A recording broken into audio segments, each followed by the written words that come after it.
Seluruh pekerja maupun pemberi kerja wajib menjadi peserta dan membayar iuran tabungan perumahan rakyat atau TAPRA. Jika tak mengikuti TAPRA, sejumlah sanksi menanti. Tabungan perumahan rakyat atau TAPERA yang diklaim memberi banyak manfaat oleh pemerintah. Ternyata bagi peserta yang tidak ikut berpartisipasi akan menerima sanksi. Pasalnya, simpanan di TAPERA bersifat wajib, baik pekerja swasta maupun pekerja mandiri. Selain itu, sanksi berlaku pula untuk pemberi kerja yang tidak membayarkan iuran pekerjanya. Ketika dia masuk ke dalam program TAPERA, dia ingin punya rumah dong. Konsepnya itu, punya rumah. Tapi jangan dipaksa, dia disuruh nabung, nggak punya rumah. Logikanya, tidak ada kepastian ketika mengikuti program ini untuk mendapatkan rumah.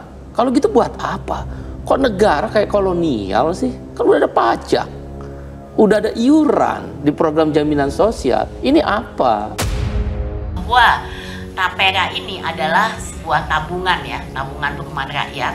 Itu konsepnya ini dijadikan penambahan iuran untuk program jaminan sosial.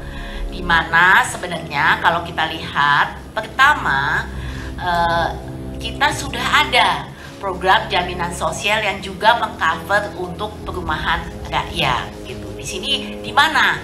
Nah, kita melihat bahwa saat ini BPJS Ketenagakerjaan kita sudah mengiur BPJS Ketenagakerjaan itu ada program JHT, jaminan hari tua, yang 30% dananya itu sudah bisa dimanfaatkan untuk manfaat layanan tambahan. Dan itu bisa dipakai untuk perumahan. Kalau tamanya tabungan ya sukarela aja gitu. Jadi tidak perlu mengharuskan pemberi kerja dan pekerja untuk mengiur.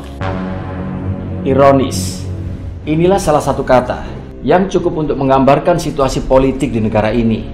Bukan cuma politik, tapi juga ekonomi dan sosial.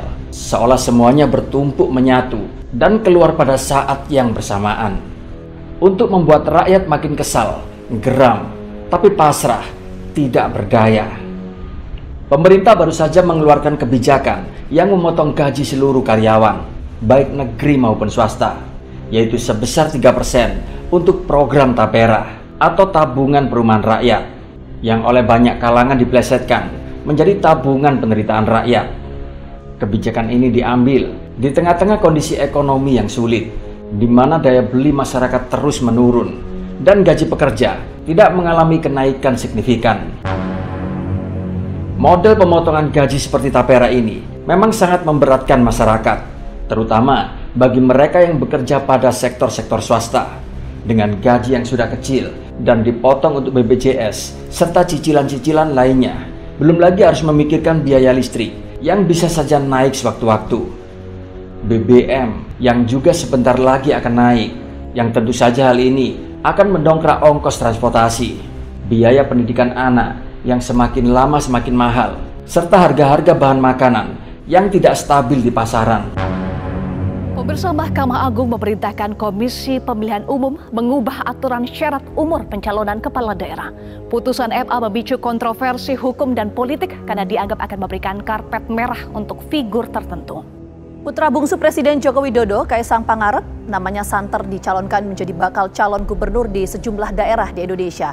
Namun usia Kaisang yang belum 30 tahun saat pendaftaran seakan menjadi penghalang untuk maju di pemilihan kepala daerah.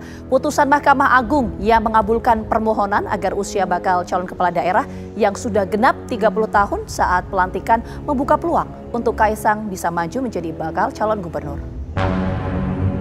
Tidak hanya itu, perubahan Undang-Undang Pilkada juga menambah daftar kebijakan nyeleneh dari pemerintah. Dulu, calon kepala daerah harus berusia minimal 30 tahun, yaitu saat penetapan paslon.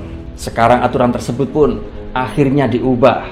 Boleh daftar pilkada sebelum genap usia 30 tahun, asalkan saat tanggal pelantikan ke depan, usianya sudah pas 30 tahun.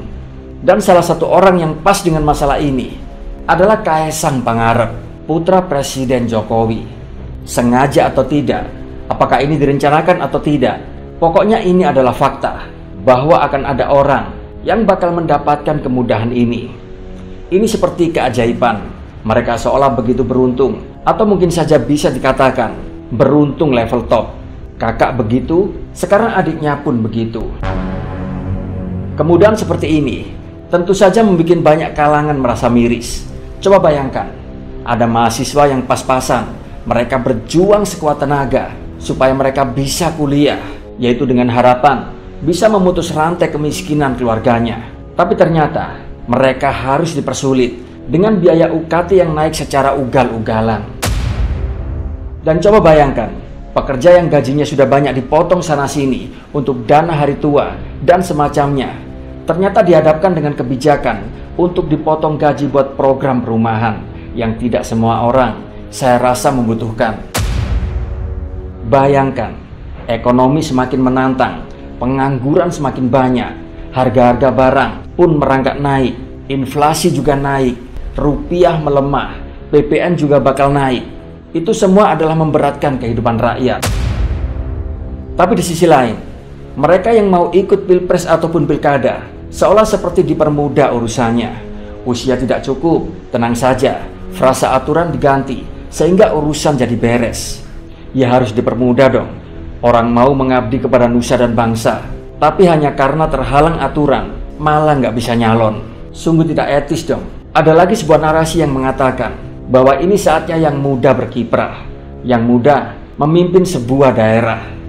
Nggak apa-apa merubah undang-undang, yang penting dirinya bisa kerja. Nggak apa-apa merubah undang-undang, asal dirinya keturunan Jokowi. Nggak masalah merubah undang-undang, kan yang milih tetap rakyat, dan lain sebagainya. Di negara ini, kalau semua bisa dimudahkan, kenapa harus dipersulit? Itu untuk mereka yang mau nyalon. Tapi sayangnya, kalau untuk rakyat jelata, sepertinya kebalikannya. Kalau memang bisa dipersulit, kenapa harus dipermudah? Entahlah, mau jadi apa negeri ini ke depan. Tahun ini adalah tahun yang paling berat buat banyak orang, tapi sekaligus tahun yang paling menyenangkan bagi sebagian keluarga.